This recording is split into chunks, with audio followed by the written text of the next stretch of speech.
This is the brief on recognizing and transforming bad boss behavior. So we're diving into Mita Mallick's book, The Devil Emails at Midnight. And it's more than just stories about terrible bosses.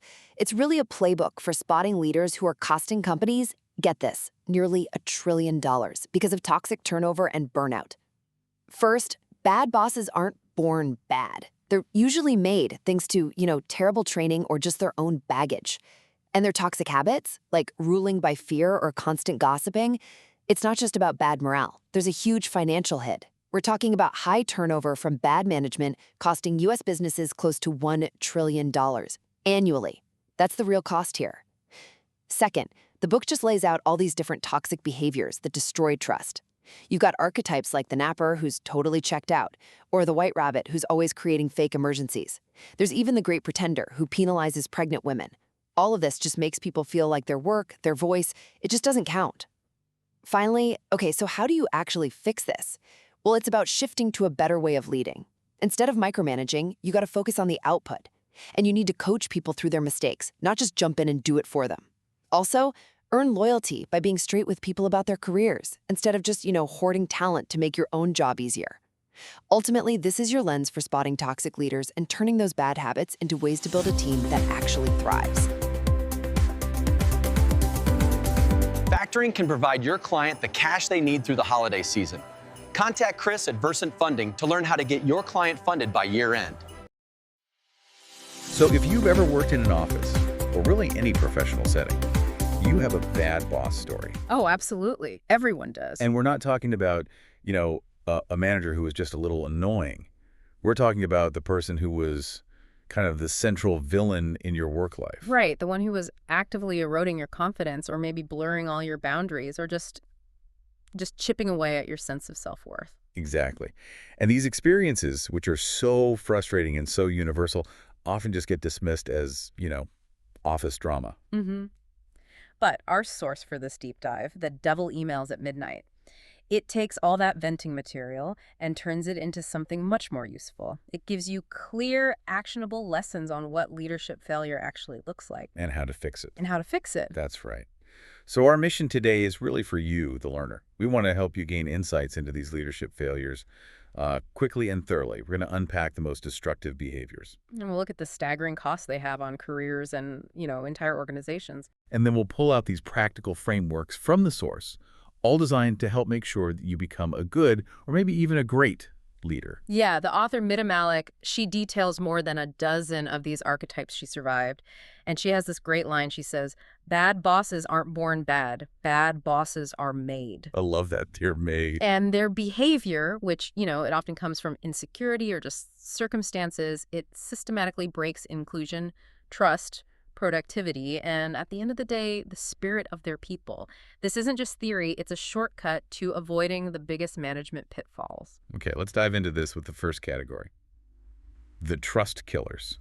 These are the bosses who fail on the most basic things, availability and respect. And there's really no better place to start than the story behind the book's title, which centers on the boss who never had time, nicknamed the Devil. The Devil, okay. So this manager was a classic high flyer. She was so busy, so important, she didn't even go to the intern welcome reception. No. She actively avoided her intern for weeks, and over 11 weeks, managed just 2 scattered 15-minute meetings. The team just felt totally unseen. And then the story takes a turn, right?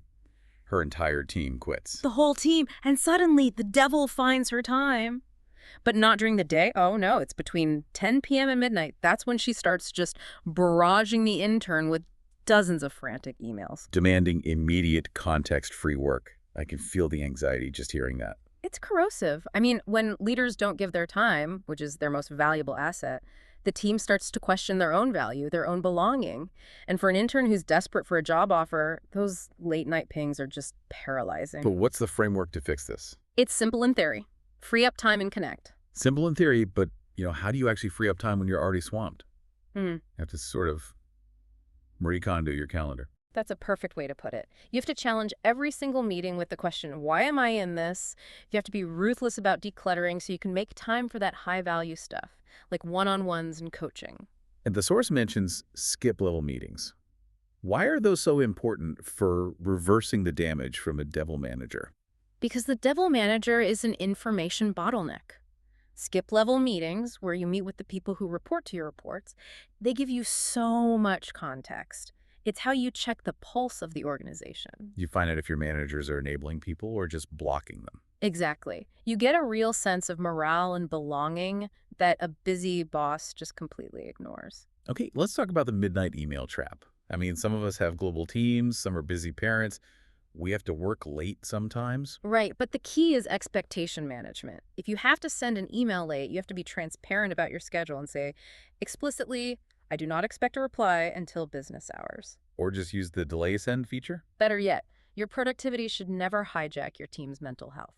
Okay, moving from sort of a structural failure to a failure of basic respect. Let's talk about the boss who renamed me, the sheriff. Ah, the sheriff. The book describes him as a charismatic bully, well-liked by his bosses, but capable of just immense cruelty. And the story is that the author, Mita, prefers to be called Mita. Right, and the sheriff knew this, but he intentionally called her Muhammad, claiming her name was too hard to pronounce. And when she confronted him, He just dismissed her, said, Muhammad is funny, everyone loves it, don't be so sensitive. He even encouraged other people to use the name. that is just, it's devastating. It's intentional cruelty disguised as a joke. That's a textbook microaggression, isn't it? Exactly. Microaggressions are these subtle, indirect expressions of bias, racism, sexism, you name it, and they just deplete your energy. They chip away at your confidence. And the cumulative effect is burnout. The source says 50% of employees would consider quitting over repeated microaggressions. It's a massive risk. So how do you hold a guy like the sheriff accountable, especially if he's so politically skilled? The framework here must be tough to execute. It is tough, but it's clear. You have to intervene. First, leaders need to commit to learning. Then, you decide when to step in. So do you do it right there in the moment? Sometimes, yes, if it's a quick fix, like you used the wrong pronouns or something. But if the harm is intentional and repeated, like with the sheriff, you might intervene afterwards. Roy, wait. Because you might need time to educate yourself, or you might need to bring in HR for a documented conversation. With a bully, you have to be prepared. Accountability is non-negotiable, no matter how charismatic they are. And for anyone who witnesses this, the source brings up the 5Ds model. Such a great tool. It's invaluable. You can distract the interaction, delegate by asking for help, document the behavior, delay by checking in later, or be direct and call it out. It empowers everyone to build a respectful culture. Okay, let's pivot from the trust killers to the bosses who they crush effectiveness. First up is the disengaged boss, the napper. The napper. This manager is the embodiment of apathy. He would literally fall asleep in meetings, gossip loudly, leave at 4 p.m. every day, all while making twice the salary of the person doing all his work. And the context is key here. He was disengaged because he'd been passed over for a promotion he thought he deserved. He was checked out. And the cost of that is immense. The source says actively disengaged employees cost the world $8.8 trillion in lost productivity. Wait, trillion with a T? 8.8 trillion, that number is, it's hard to even comprehend. It is. And it's not just about one guy sleeping in meetings. It's the ripple effect. A disengaged leader neutralizes all the good HR policies. Bonuses, recognition. None of it matters if your boss is modeling that. None of this matters. It's infectious. So if you see a knacker on your team, someone who's clearly just coasting, how do you re-engage them without just sounding like you're nagging them? You use the re-engagement framework. First, you be a mirror. You share observations based only on fax late arrivals, missed deadlines, sleeping in meetings, no emotion, just data. Then you allow space. Exactly. You give them room to tell you what's really going on. It could be a personal crisis, or it could be that they just don't want the job anymore. And then there's that final, really powerful question. What could change at work for you to be excited again? If they can't answer that, or won't, they're confirming they're not fit for the role. And that's when you work with HR on a transition plan. Okay, so if the napper is a problem of too little involvement, let's talk about the polar opposite. The micromanaging boss, the chopper. Ah, yes, the chopper. This is too much involvement. He hovered constantly, demanded to be on every email, needed approval for a $50 coffee. The story that really gets me is him rearranging product samples on a presentation table by an inch. It's so specific. Is that about control, or is it a fear of being irrelevant? It's both. For 73% of employees, micromanagement is a huge red flag. It kills creativity. But it usually comes from insecurity or a lack of training, or they just can't let go of their old job as an individual contributor. They miss doing the work. That's the classic first-time manager mistake, right? They struggle to leap from doing to directing. Their entire identity is tied to the output, so they fix, they control, they obsess over that 1 inch on the table. So how do you stop being a helicopter manager? The framework is coach, don't control. You shift your focus entirely to the output, the clear objective, the end result, and you let go of the details. And crucially, you coach through mistakes. You don't fix them yourself. Why is fixing it yourself so bad? Because you rob your team of the chance to learn. You teach them that they don't have to own their work, that if they just wait, you'll come in and clean up the mess. You have to give them space to own it and, yeah, sometimes to fail. Okay, let's move from control issues to, well, to manufactured chaos. The boss who cried wolf, or the white rabbit. The White Rabbit created endless fire drills, urgent requests in all caps, demands based on things that were totally invented. The chaos was so bad she once made an employee work from her house right after a chiropractor appointment. That is just. Yeah. It's a total blurring of boundaries, and that false urgency is so costly, it stops all the deep, meaningful work. It costs companies $1.8 trillion a year in lost productivity. It's mostly from the cognitive cost of switching tasks all the time. When everything is urgent, nothing is. So the framework is defining urgent and prioritizing. How do you actually get a leader to pause in a high-pressure environment? You have to challenge the request. Is this truly time-sensitive and critical, or is it a fake fire drill that can wait? You have to help your teams prioritize constantly, weekly, monthly, quarterly, and you have to protect them from those external urgent requests. Okay, let's turn to systemic bias, and this one is tough. The boss who punished pregnancy, the great pretender. This one is painful.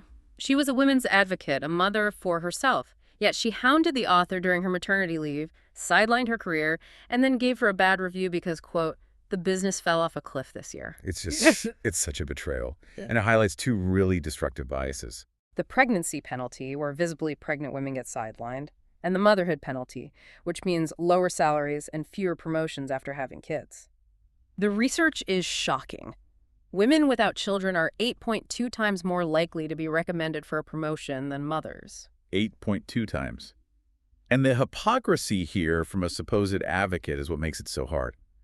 So how do you actually use the framework, enter a bias in this situation? How do you stop yourself from making those assumptions? You have to challenge your own thinking. Don't assume a new mother won't return. Don't assume she wants to slow down. Don't take projects away from her. You replace all those assumptions with one simple question. How can I support you during this time? And that puts the power back in her hands to define her own goals. Exactly. So our final boss in this section is maybe the trickiest because his flaw is hidden by decency. The incompetent but kind boss, the grinner. The grinner. He was genuinely nice, remembered birthdays, sent pizza, but he was totally incapable of running a meeting, doing basic math, or giving any meaningful feedback. The story that just nails his incompetence is using the exact same performance review for 3 different people. Word for word, his kindness was just a shield for being completely incompetent. And the cost of that is huge. The team spends all this energy covering for him. Unplanned absences due to that kind of stress cost $431 billion annually, and half of all employees say they've quit to escape this type of boss. And this is where the likability trap comes in. Likeable, often attractive white men who still make up 7 in 10 top executives can sometimes just fail upwards. Their charm shields them. Meanwhile, women and people of color are held to much, much higher standards. So the big actionable takeaway here is we have to stop rewarding great individual performers with management roles if they aren't actually fit to lead people. Exactly. Being good at the job is not the same as being good at coaching and developing others. We need to support new leaders with real training before they can fail up and cost the organization billions. Finally, let's get to 2 bosses whose failures are just outright sabotage and theft. First, the boss who took credit. Spotlight. Spotlight. He loved the limelight, demanded dress rehearsals, then would mysteriously uninvite the team from their own presentation. He would literally cut and paste their work and submit it as his own. And in the most theatrical move ever, he had his assistant go get a team award so he could dramatically kiss it in front of everyone. It's just incredible audacity. And the source says nearly half of all professionals say their boss is taking credit for their work. It's so demoralizing. It is, and it completely busts the myth of it doesn't matter who gets the credit. It absolutely matters. Your performance review, your promotion, it all depends on your individual impact being visible. So the framework is simple. Share the spotlight. As a leader, you have to know what everyone on your team is working on, and you have to create opportunities for them to present their own work. Your job is to elevate them, not yourself. And our final bad boss, Gossip Girl. Gossip Girl. She collected sensitive, confidential information, a colleague's pregnancy, an executive search, and she weaponized it to sabotage careers and advance her own status. And gossip, when it's weaponized by a boss, Right. just destroys trust. It creates so much anxiety. It gives the gossiper a temporary thrill, but it has these huge, lasting negative impacts on careers and team cohesion. People just leave. So the antidote is transparent communication. Yeah. The leader has to just pause before gossiping and ask a few questions. Right. Will this hurt someone? Am I stretching the truth? Is this confidential? If the answer is yes to any of those, you stop. And you create a culture of clear, honest feedback, so there's no need for rumors in the first place. Exactly. Gossip thrives where truth is absent. So we've covered so much. From the devil who emails at midnight to the credit-stealing spotlight. The core takeaway for you, the learner, is that surviving these bosses makes you stronger. But the real test is applying these frameworks, from interrupting bias to sharing the spotlight, to make sure you're fostering inclusion and productivity. You know, it's so easy for us to point out the flaws in other people, but the source material shares this incredibly humbling story at the end. The author, who is a good leader, experiences the sudden loss of her father. Right. And while she's grieving, she becomes disengaged. She starts micromanaging. And eventually, she turns into the very devil who emails at midnight that she had once survived. She adopted the bad behaviors because she hadn't given herself space to grieve. That's a really humbling realization. It makes you understand that bad leadership isn't always malicious. It's often rooted in a personal crisis or an insecurity that we just don't acknowledge. We're all vulnerable to becoming the thing we hate. The bad boss isn't some alien. They're a human being under pressure. Which brings us to our final provocative thought for you to consider. What small or big life event, a personal loss, a huge failure, an unexpected promotion, what could send you spiraling into bad boss territory? The greatest leadership challenge isn't fixing someone else. It's looking in the mirror every day and ensuring the bad boss staring back doesn't become you. Aspire not just to be good, but to be great. Leaders can benefit from the quick cash that accounts receivable factoring can provide. Contact Chris at Versant Funding to get your client funded fast. Processing companies can fund their growth using the cash accounts receivable factoring can provide. Contact Chris at Versant Funding to learn if your client is a factoring fit. Factoring can meet the cash needs of staffing companies looking to expand. Contact Chris at Versant Funding to learn if your staffing client is a factoring fit.